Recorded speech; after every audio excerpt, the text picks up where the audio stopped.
Cipa. Ci'den başlayalım. Zara de başlayalım. Benim adım Sayra Gül. Kızlardım bari. Sayra teşekkür. Anam sizin kes. Yürüyüşlük söz gerek. Benim adım Dinara. Dara.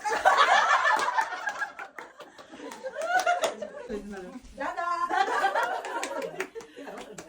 Benim adım da Dinara. Tamaşni.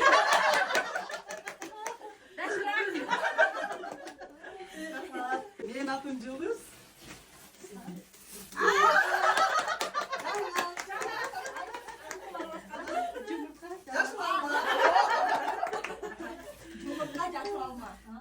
Benim adım Canan Gül. Jensi Cayak.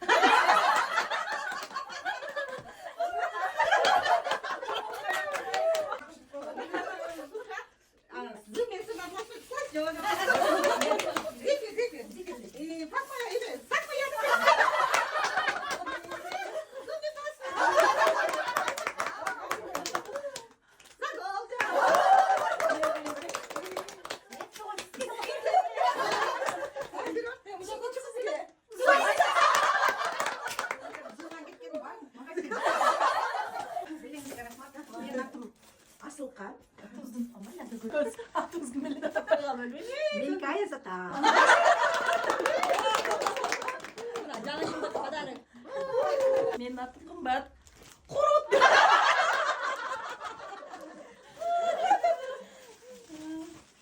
Kan isen yer.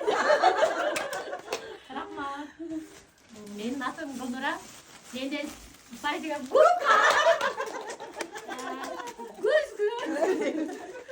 Голубой свет.